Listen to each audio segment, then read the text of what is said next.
Democratic policy continues to wreck America's major cities. Joe Biden has a plan to take those policies national. And when Democrats are in doubt, it's time for investigations of political opponents. I'm Ben Shapiro. This is The Ben Shapiro Show.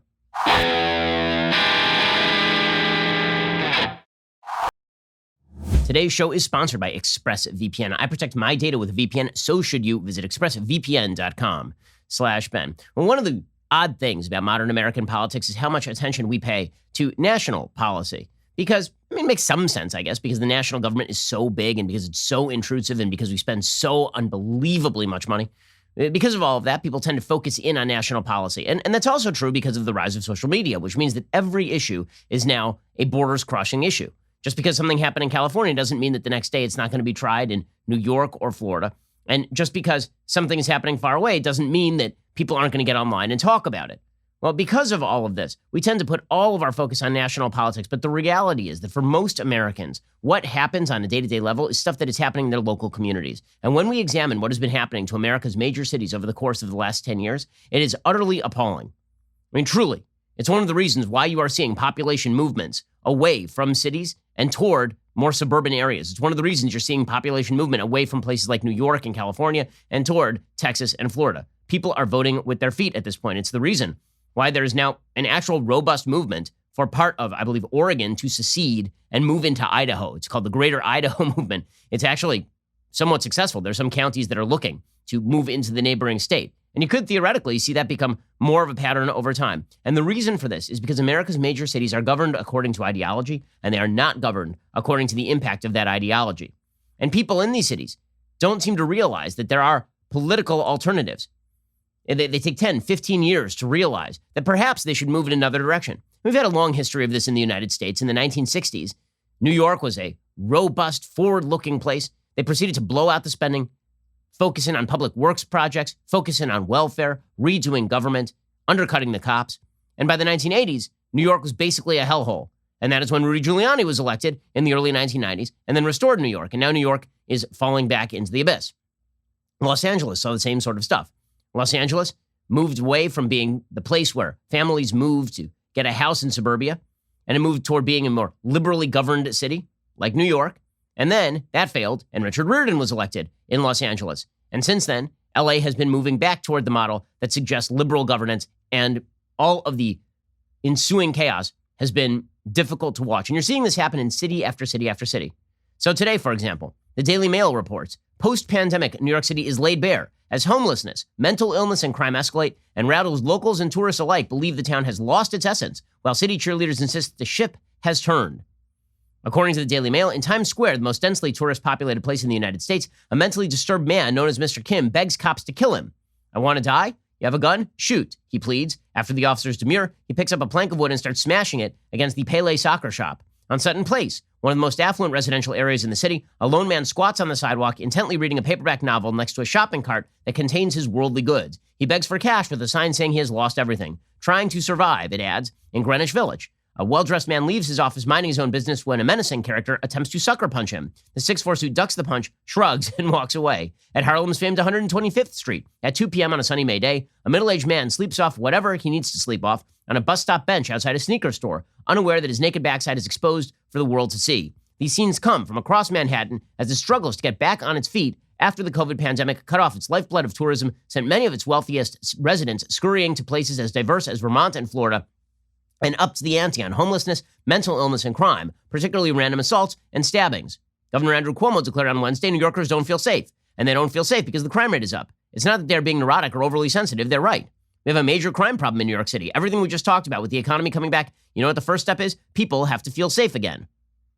Except for the fact that people aren't going to feel safe again so long as they continue to push bad governance in New York City. So long as they continue to treat criminality as though it is just another way of life.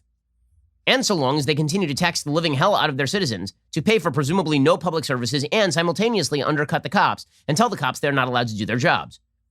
What the Black Lives Matter riots of last year exposed is that in America's major cities, the cops have been called off. And because the cops have been called off, criminals are doing what they want to do. And not only that, low-level acts of criminality become more common.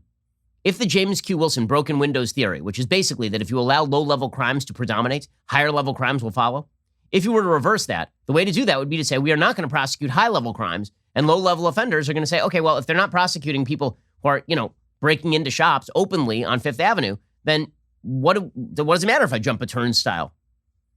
If New York City decides to ignore the upswing of anti-Semitic hate crime in its midst over the past couple of years, then why wouldn't they get more of an upswing? Now, the liberal governance in New York City has decided that basically anything you do that is a low-level act of criminality is something that should be ignored on behalf of equity. And it's not just New York City. Blaming this on the pandemic ignores the fact that New York was having serious problems before the pandemic. New York was basically floating along the same river that the rest of the United States was in terms of the economy was really good before the pandemic.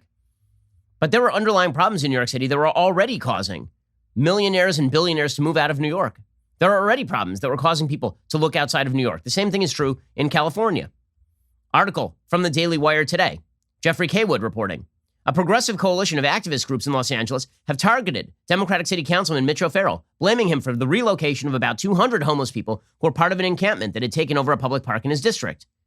So even Democrats in LA are beginning to look around and realize the taxpayers don't exactly like it when homelessness swamps the city, because homelessness is not just a matter of people who are living on the street. Although, again, people who pay taxes have a right to the public thoroughfare just as well as people who are mentally ill or drug addicts living on the street. And allowing mentally ill or drug addicts or people who have decided to simply loiter to hang around on city streets is not an excellent way of providing a feeling of safety and security to citizens who are paying exorbitant taxes in order to get exactly that feeling of security. But in Los Angeles, they've been allowing homelessness to spiral out of control for literally years.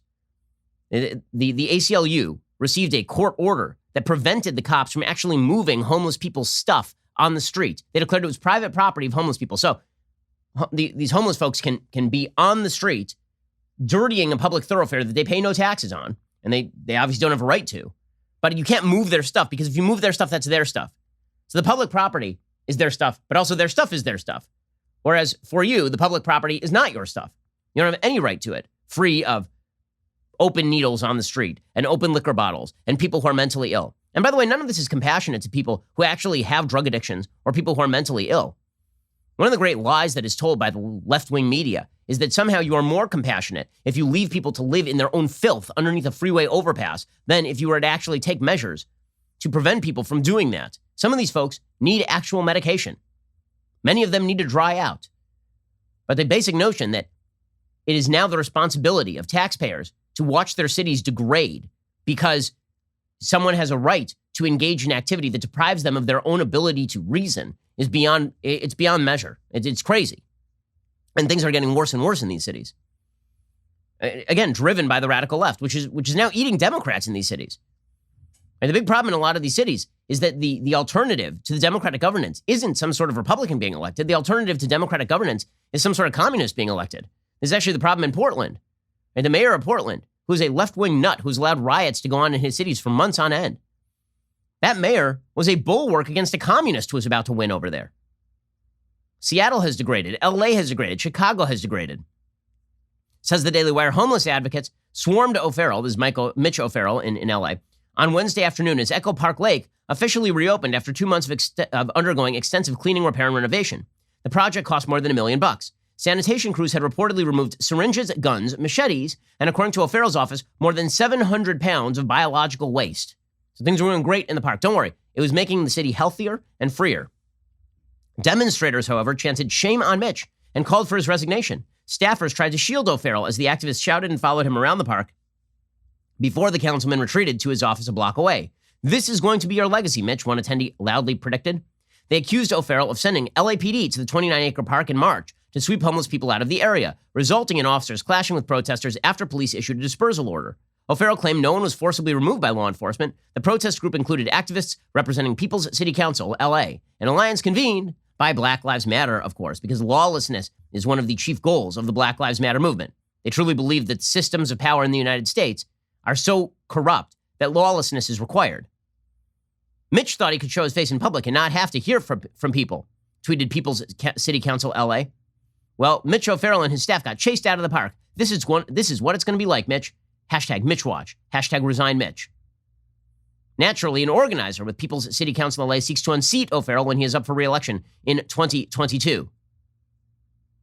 Activists pointed out signs displaying a litany of rules governing the park. Those rules are rules saying things like if you leave your property in the park, it could be removed and impounded.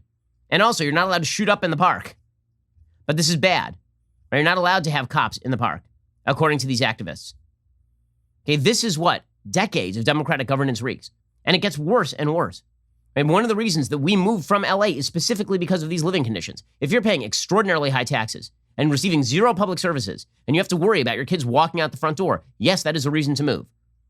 The neighborhood we moved from was a fairly decent suburb in an Orthodox Jewish area.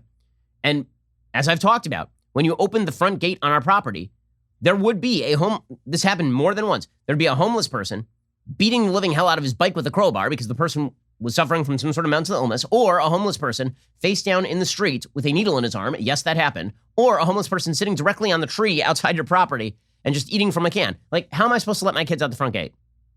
And it's gotten worse in the area where I used to live. How bad did it get? Well, there was a public-private endeavor called NoHo West that was fairly close to where I used to live. NoHo West cost probably $100 million to build. It was a giant new mall. It was going to be beautiful.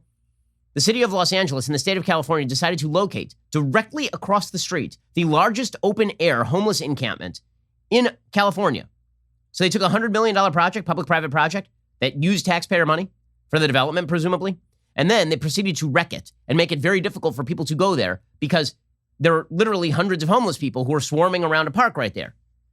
Now, again, I have nothing but compassion for people who are suffering from mental illness. They require care. One of the great disappointments of liberalism is that all the people they say need care many of the people they say need care are people who are fully capable of agency and making good decisions. And then a lot of the people they say don't need care are exactly the people who actually require the care.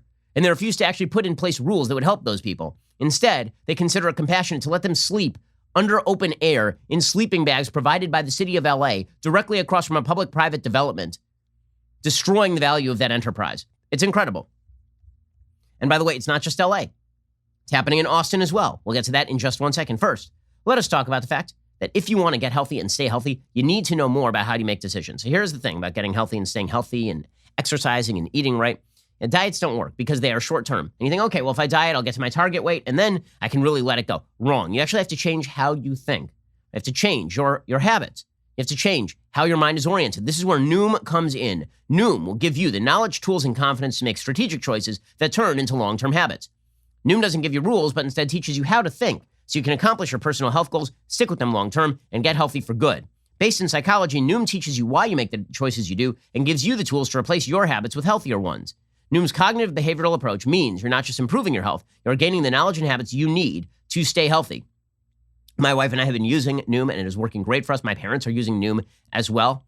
Again, my wife loves it. She loves getting these sort of tips and the information that tells her how to change her thinking with regard to this stuff. It's worked for her. It's worked for me as well. There is a science to getting healthier. It's called Noom. Sign up for your trial today at Noom. Noom.com/Shapiro. Learn how to get healthy with Noom. Sign up for that trial today. Noom, Noom.com/Shapiro. Sign up today. Noom.com/Shapiro. Over 80% of Noomers finish the program. Over 60% have stuck with their goals for at least a year. They're changing your habits and changing your way of life. Go check them out right now. Noom.com/Shapiro. Okay, so in Austin, things have degraded. According to the Daily Wire, on Thursday, Austin, Texas council member Mackenzie Kelly appeared on Fox and Friends to speak of her fear that the homeless who are camping en masse around the City Hall area, some of whom are protesting a proposition that prohibited public camping, pose a genuine threat to public safety. Kelly said, I was hoping to find out what their point of view was. One of the great things about living in the country, we have a diversity of thought. We can all learn from one another. But clearly, individuals specifically did not want to do that. Okay, so according to Kelly, she said, this is my main concern, not just for my safety, but for the safety of everyone who works around City Hall in and around downtown. Some of the residents told this person, quote, you have people who are assaulted, people who are robbed, you've had home invasions. It started with box cutters as weapons. Now, sadly, we joke that we're the machete capital of Texas. The city of Austin basically allows them to do whatever they want. Kelly says, I've been told by the city manager the free speech zone will not go away until August 8th. My problem with that is that this has happened before. During the Occupy movement 10 years ago, our city council ensured there was no oversight camping on the property. My biggest concern here is for safety. She said these people are armed with machetes, they have metal pipes, they have sticks, walkie-talkies, they're wearing bulletproof vests. They've not only harassed me, I've had city staff come into my office over the last several days thanking me for speaking out about it because they're experiencing the same thing. Roughly 3 weeks ago, the voters of Austin, again a very progressive city in Texas, approved Proposition B, which prohibits public camping in an effort to combat the city's homeless problem. 57% of voters approved of the proposition, 42% opposed it. The Democratic mayor of Austin and city council, the city council is 10 Democrats and a single Republican. Okay, but the Travis County Republican chair, Matt Makoviak, said tonight is a clear message the city of Austin sent to City Hall. We're not going to put up with the insane policies that make life worse. But things have gotten so bad in Austin that there are places that are seeking to de-annex from Austin and just allow the state of Texas to govern them directly. I mean, it's truly incredible how these blue cities are starting to fall apart. In Chicago, Chicago has now announced, their police department just announced that they're changing their policy with regard to foot pursuits. Okay, what is their new policy with regard to foot pursuits? You want to talk about allowing criminality to flourish?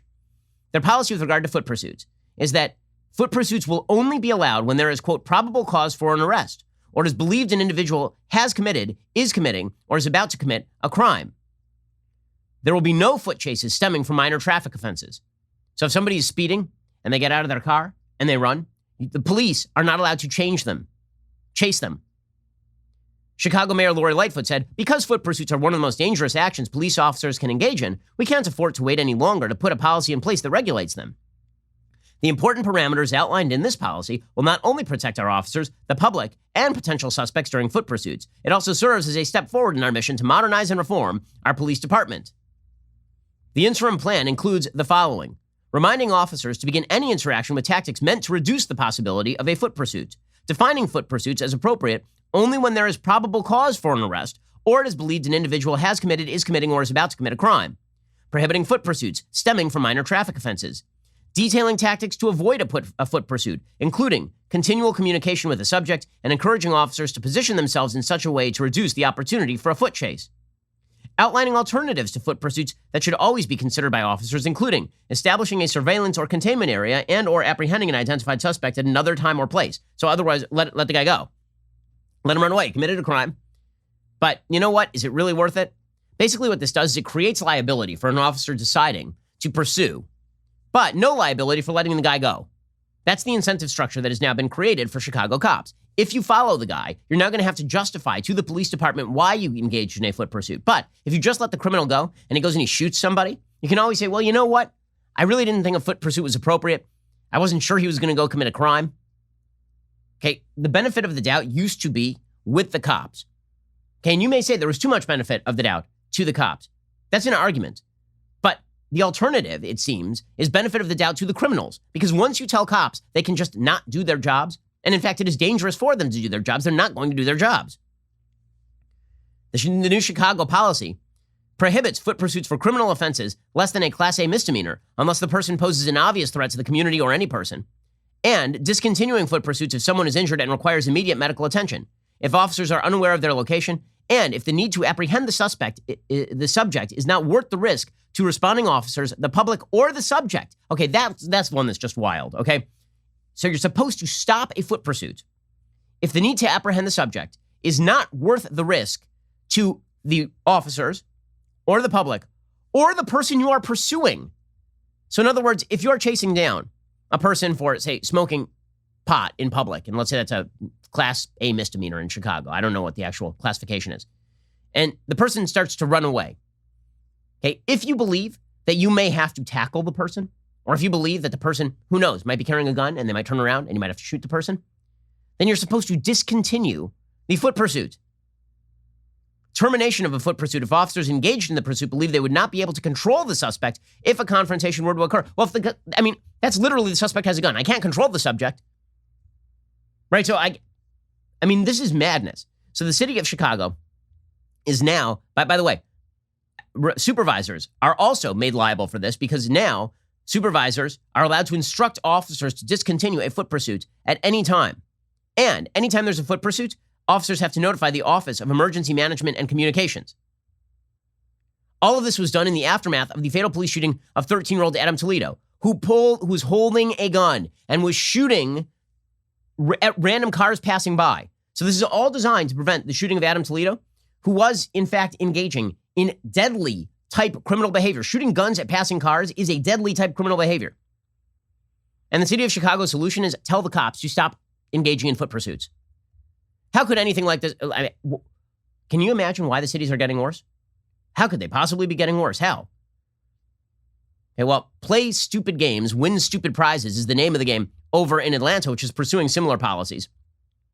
According to the New York Post, an Atlanta mayoral candidate who voted to sequester $73 million from the city's police department budget reportedly had his car stolen by a group of young thieves this week and wound up thanking the cops for their help. City Council member Antonio Brown had just gotten out of his white Mercedes coupe to speak to fellow community leader Ben Norman in Northwest Atlanta's Dixie Hills community Wednesday when he spotted 4 or 5 kids, the youngest only 6 or 7. The kids were walking around a store, and within seconds, they jumped inside his car. One kid was in the driver's seat, Brown told the outlet. Ben attempted to open the door to get him out of the car. He fought with Ben. I then engaged and tried to get him out of the car. The 3 other kids were trying to figure out how to get in the car or stay out of the car. He started to hit on the gas, and Ben let it go.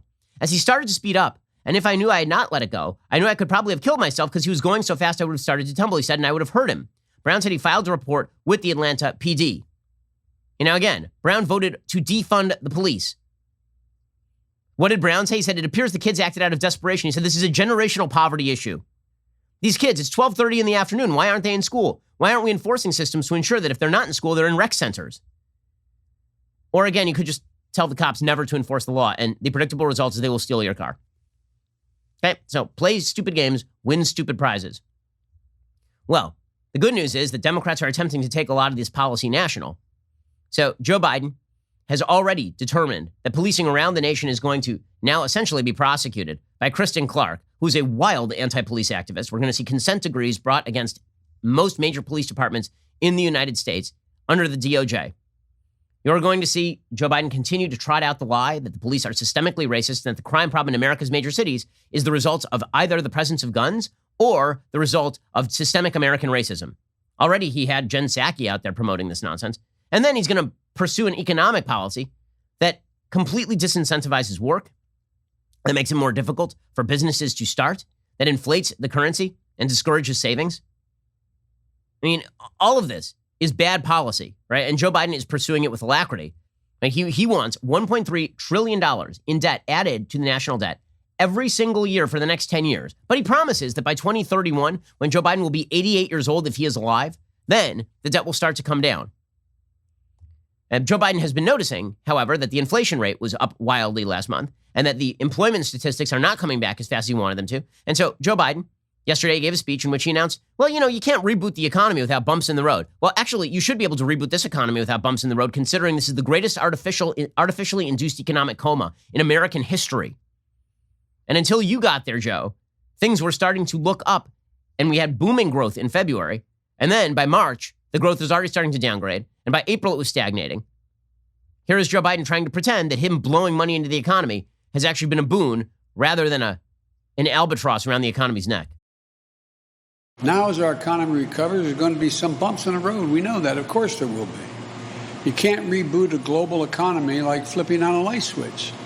There's going to be ups and downs in jobs and economic reports.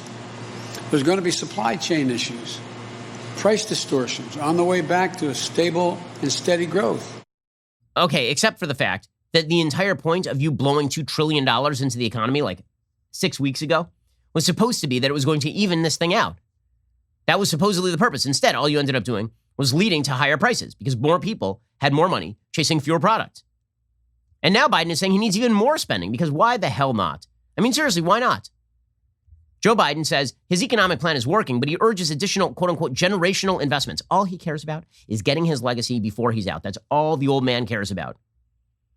He says now is the time to build on the foundation we've laid to make bold investments in our families, in our communities, in our nation. But, of course, he's not actually, his plan is not working. Right? And he continues to blow out these massive spending programs, meanwhile pushing out regulations and higher taxes and bad social policy and bad policing policy. If you want to Los Angeles, you're America, this is the way to do it. Or New York, you're America, this is the way to do it. And the man guiding us through this is a man who's locked in a constant existential duel with the teleprompter. Our continuing series, Joe Biden versus the teleprompter, continued yesterday when Joe Biden announced that Alzheimer's patients are going to fill every hospital bed in America within a few years, which is big if true. Diseases like Alzheimer's, diabetes, cancers, they're all on the cusp of being able to be dealt with. You know, if we don't do something about Alzheimer's in America, every single solitary hospital bed that exists in America, as the nurses can tell you, every single one will be occupied in the next 15 years with an Alzheimer's patient. Every one. Okay, first of all, you're not hospitalized just for having Alzheimer's. You're hospitalized with complications arising from Alzheimer's. But beyond that, is the case being made really that every single hospital, like you won't be able to go to the hospital if you have a broken leg because there's an Alzheimer's patient in the bed? According to Joe, like, again, this incoherent old coot is blowing out the economy and nationalizing Bill de Blasio's policy in New York and Eric Garcetti's policy in Los Angeles and Lori Lightfoot's policy in Chicago. Meanwhile, reporters are just fawning over him. No serious questions for him. They're fawning over the fact that he eats ice cream. I love the fact that Joe Biden, an old man eating ice cream, this is considered like, wow, unbelievable. You've never seen anything like it. Here's Joe Biden eating I mean, the man can do virtually anything. He can both eat ice cream and also barely not fall down. It's incredible. Here is Joe Biden eating ice cream. And oh my God, just the unbelievable virality of the man. I mean, virility of the man, just unbelievable. Mr. President, what did you order? Chocolate chip. Oh, yeah. Chocolate chip. Oh, yeah. Look at Joe eating chocolate chip, destroying the economy and making yeah. But he likes ice cream, guys. It's incredible. Bunch of children. Bunch of damn children.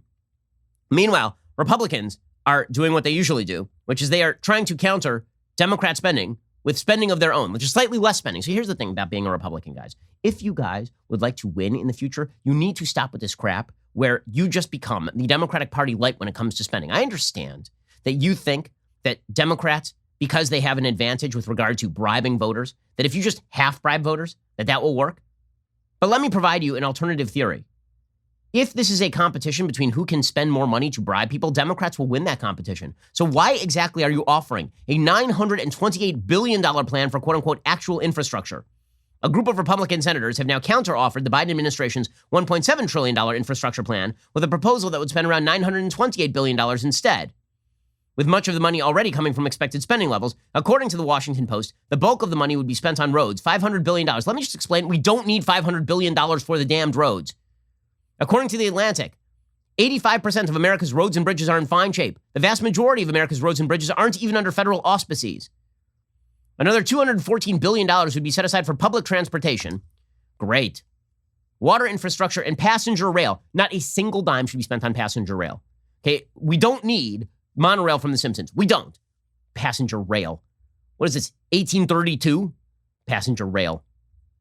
About a quarter of the money, according to the Post, would be new spending. The rest would come from hundreds of billions in unspent stimulus money or pre-planned spending. During a Thursday press conference, Senator Shelley Moore Capito, the lead Republican in the infrastructure negotiation, said the $928 billion cost of the plan would be spent over 8 years. Republicans say, well, this is actual infrastructure. You're right, it is actual infrastructure. Also, you don't need to be in a spending contest with the Democrats. Because I'll tell you how this is going to end up. Seriously, the way that this is going to end up is with Democrats passing a larger bill and then suggesting that they are more generous because this is the way it always works. I will show you proof. Joe Biden yesterday, he went out and during his speech at one point, he pointed out that the quote-unquote American Rescue Plan, for which 0 Republicans voted, is being touted by many Republicans in their own district. Now, to be fair to some of those Republicans added provisions to their bills, to that bill that brought home the bacon for their districts, knowing the bill would pass, and voted against the bill because they didn't like the bill in its entirety. So they're sort of bragging about the fact that they got a provision that helped their district into the bill. But here's the reality. Joe Biden saying, you guys voted against this giant aid package and now you're bragging about the quote-unquote aid package. It's kind of a telling political point. Shockingly, the president isn't entirely wrong here. Here he goes. Even my Republican friends in Congress, not a single one of them voted for the rescue plan. I'm not going to embarrass any one of them, but I have here a list of how back in their districts they're bragging about the rescue plan. They touted the restaurant revitalization fund. They touted the fact that we're in a situation where they're dealing with touted grants to community health care centers. Touted, I mean, some people have no shame. but the truth is that he's not completely wrong when it comes to the fact that Republicans can't have it both ways. You can't be the party of spending and then be like, okay, well, the other guys spend more, but also, like, I'm glad the spending is like, that's not how any of this works. Here's what Republicans ought to be doing. Make the Democrats own the spending. Make them own the spending. See, right now, the economy would be set to boom were it not for the intervention of the Biden administration. Now would be an excellent time for Republicans to say, listen, you want to pass all the spending? It's on you. Really, go for it. Enjoy. It's all you. And put all the onus and the pressure on Joe Manchin and Kyrsten Sinema to vote along with this stuff. Put all the pressure on Mark Kelly in Arizona to vote along with this stuff. Force a choice for the voters. Do you want to spend this much money or do you not want to spend this much money? But don't give Democrats the ability to come back and say, well, Republicans opposed the spending, but they really didn't oppose the spending very much. This is why the death of the Tea Party movement was such a disaster for Republicans. And we ended up in this sort of populist miasma where we don't even have the argument anymore that spending is bad. The entire Tea Party was formulated around the notion that blowing out government spending was a bad idea. And then Republicans were like, yeah, but what if we just spent more money? It was idiotic at the time. It remains idiotic. Okay, honestly, and Democrats are ready to fall right into this binary trap. They are. Democrats are out there saying that Democrats should stop negotiating and ram it through. You know what? They're right. Do it. Own it. Make the Democrats own it. Let Elizabeth Warren own all the spending she wants to do. She wants to pursue modern monetary theory and blow out the inflation. Make all the quote-unquote moderate Democrats in the Senate go along with that or choose to side against their own party. Put their feet to the fire. Elizabeth Warren, more power to her. Here she was on MSNBC yesterday. I don't see this just as Congress can't compromise. I see this as right now the Democrats are trying to get things passed that make sense, like a January 6th investigation or some sensible gun safety protections, things that are wildly popular all across this nation. And the Republican response has simply been no. They've just crossed their arms and said, no, we're just not going to do that. It's hard to compromise with someone who's just saying no. It's not like there's some place you meet in the middle on that. Okay, fine. Do it. Seriously, do it. Bernie is saying the same thing. Let them be just what they want to be. Right? Bernie Sanders put out a piece at CNN. He says, what happens if Democrats go forward in a different direction? What happens if they spend week after week, month after month negotiating with Republicans who have little intention of addressing the serious crises facing the working families of this country? What happens if, after the passage of the vitally important American Rescue Plan, the momentum stops and we accomplish little or nothing? The American people want action, not never-ending negotiations and obstructionism, and they will not come out and vote for a party that does not deliver. Okay? Force them to the choice, man. Do it. So here's the thing. The Democrats know that their record here is not going to bode well for them. And so they've decided to turn their attention elsewhere because they can't make this about their record. They really cannot. Not in the cities, not nationally. We'll get to what they're turning to instead in just 1 second. First, let's talk about the fact that you should be shopping for your auto parts online. You shouldn't go to an auto parts store. You don't want to do it. You don't want to stand in line. You get to the front. They ask a bunch of questions. It takes you 30 minutes to hash out what part you need. And then they're like, oh, yeah, we don't have that in the back. We're going to have to order it. Also, we're just going to upcharge you. Or you could just go to rockauto.com and do it yourself. RockAuto.com always offers the lowest prices possible rather than changing prices based on what the market will bear like airlines do. Why would you spend up to twice as much for the same parts? They're a family business serving auto parts customers online for 20 years. Go to rockauto.com to shop for auto and body parts from hundreds of manufacturers. The catalog is unique and remarkably easy to navigate. You can quickly see all the parts available for your vehicle and choose the brands, specifications, and prices you prefer. Head on over to rockauto.com right now. See all the parts available for your car or truck. Write Shapiro in their How Did You Hear About Us box so they know that we sent you. Again, go to rockauto.com right now. See all the parts available for your car or truck. Write Shapiro in that How Did You Hear About Us box so they know that we sent you. With the weather warming up and the summer coming, now's a great time to get that car in order. Rockauto.com can help you make it happen. Go to rockauto.com right now and check them out. Write Shapiro in their How Did You Hear About Us box when you check out with your brand new parts for your car. Alrighty, coming up, we'll get to more with regard to Democratic misdirection. First, I have a very important announcement. We are looking for a producer to join the Daily Wire. This could be your big shot. That's right. This is a senior level position at our Nashville HQ. You can apply on our website through dailywire.com/careers. So if you have at least 5 years of experience in broadcast production, head on over to the website, apply at dailywire.com/careers. Also, it is that glorious time of the week when I give a shout out to a Daily Wire member. Today It's Clark Davis on Twitter, who understands the importance of proper homeschool curriculum. In the pic, Clark and his family are in their home classroom while proudly holding copies of my book. Multiple examples of the world's greatest beverage vessel and using the Crowder mug as the ashtray it was always meant to be. The caption reads, the Davis Homeschool has been tuning into the Daily Wire for 2 years. Our older kids have been reading your last book, but our 6-year-old couldn't get into it. However, he's read Knowles' book a dozen times. Scott, Dana, Clark, Ben, Kenzie, Bradley, and Ariel. Hashtag leftist tears Tumblr. Fantastic. Take note, future homeschool parents. This right here, that's how it's done. Thanks for the pick. Thanks for being a Daily Wire member. Also, now is a great time to become a Daily Wire member. Why? Well, if there's any time to enter to win a free trip to the Daily Wire studio to meet Candace Owens and see her live show, it is like today. Now, this is your final warning. It is your last chance. If you sign up now as a Daily Wire member with code VIP, you'll get 20% off your new membership and be automatically entered for a chance to win a trip for two to Daily Wire studios to see Candace live. The deal ends on Memorial Day. Do not wait another minute. Not only will you be hanging out with Candace, you'll be getting an inside look at her studio and front row seats to watch her take down leftists live and in action on her talk show, Candace. You're not going to get another chance, so don't sleep on it. Enter now. Win 2 VIP tickets to a Candace VIP pass right now at dailywire.com/subscribe using code VIP for 20% off. You're listening to the largest, fastest growing conservative podcast and radio show in the nation.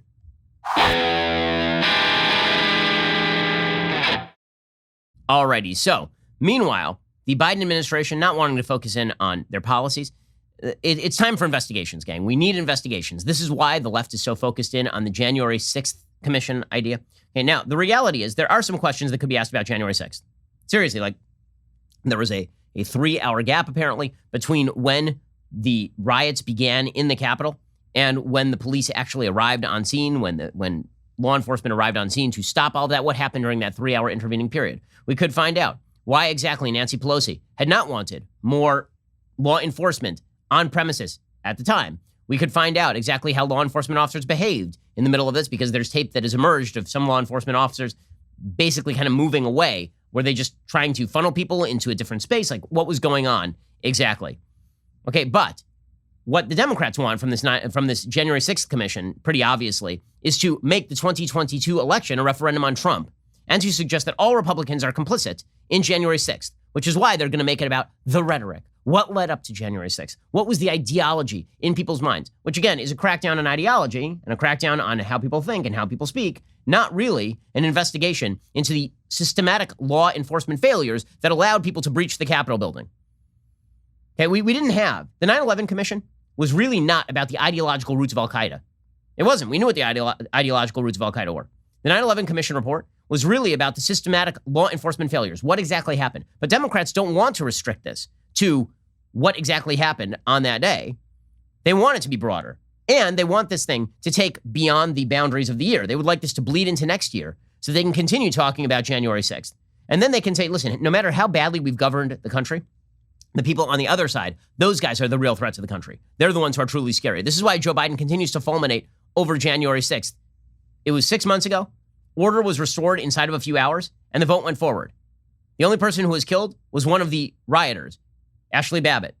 That's the only person who was murdered on scene. Well, murdered is strong. Who was killed on scene. Okay, the cops who died, there's no evidence at this point that they were killed on scene by the rioters. So is that, George Will suggested it was comparable to 9/11 in terms of how Americans should think about it. That, of course, is incredibly silly.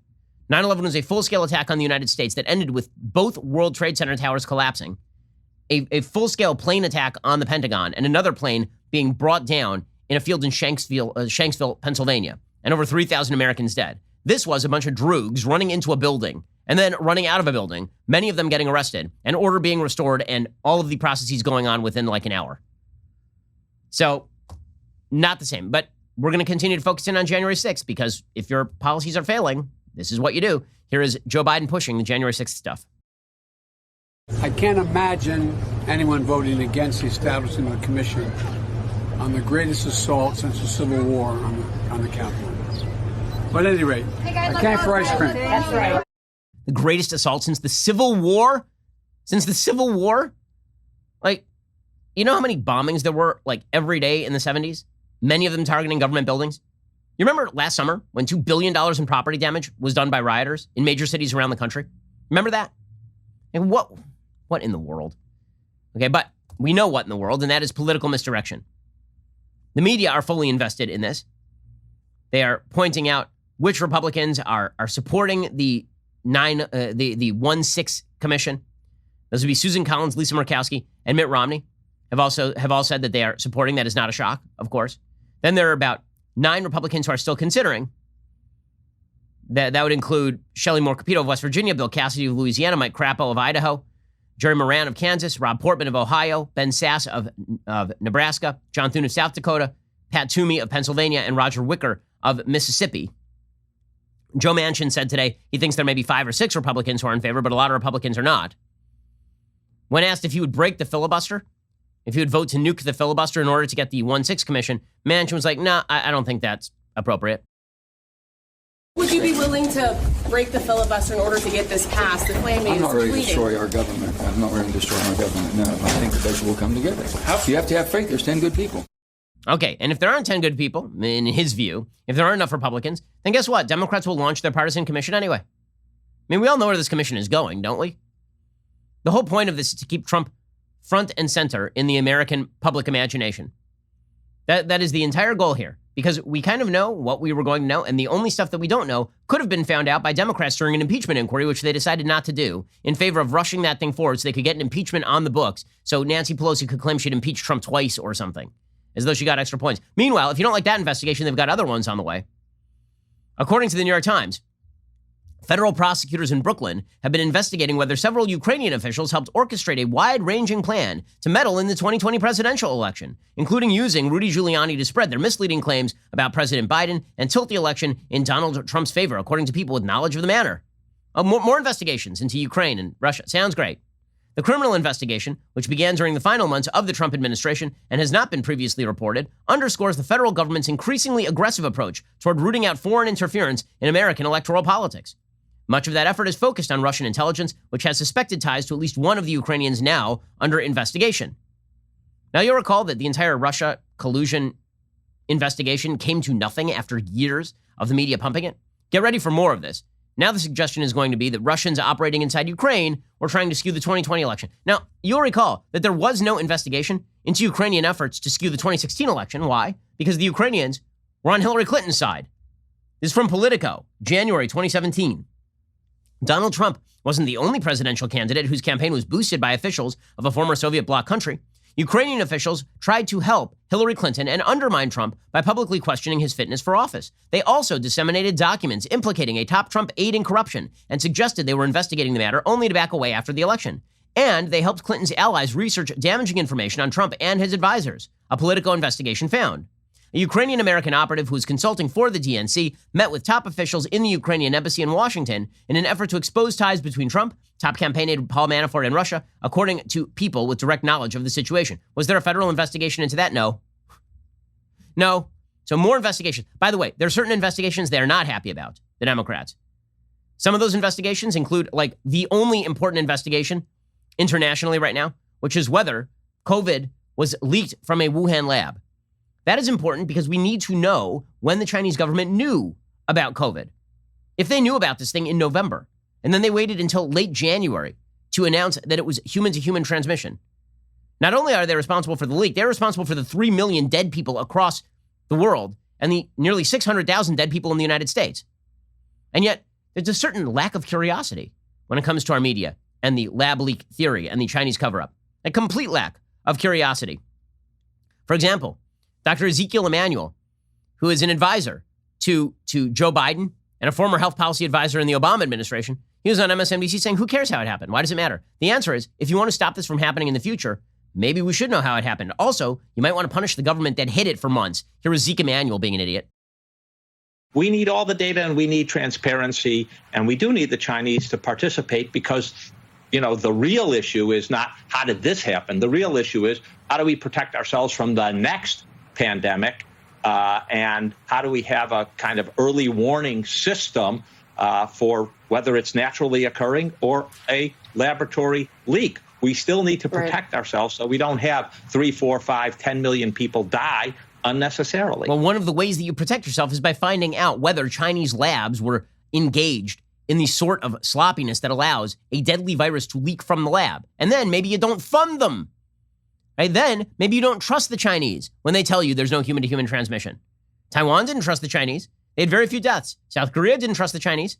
Hong Kong didn't trust the Chinese government. The amazing lack of curiosity on the part of these public health experts, it's shocking, except for the fact that anything that doesn't abide by their agenda is just ignored by them, which is why we spent a year with social media shutting down any sort of speculation about the lab leak theory. Now and now only is Facebook deciding, oh yeah, I guess you can talk about that publicly now. Pretty incredible stuff. Alrighty, we'll be back here later today with an additional hour of The Ben Shapiro Show. First, you can't forget, end your week by checking out The Andrew Klavan Show. Drew's show is every Friday. He's got an exciting evening planned for you, so head on over to dailywire.com this evening at 7 p.m. Eastern, 6 p.m. Central, and tune in. Also, Monday's Memorial Day, so the show is not going to be live, but there will be a tribute show for Memorial Day. You're going to want to give it a listen. In the meantime, have a great weekend. I'm Ben Shapiro. This is The Ben Shapiro Show.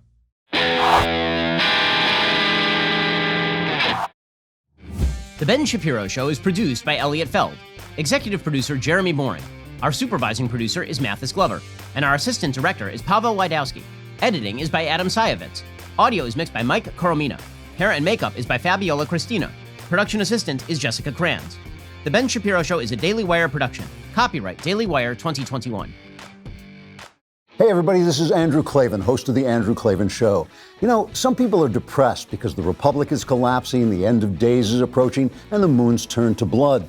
But on The Andrew Klavan Show, that's where the fun just gets started. So come on over to The Andrew Klavan Show and laugh your way through the fall of the republic with me, Andrew Klavan.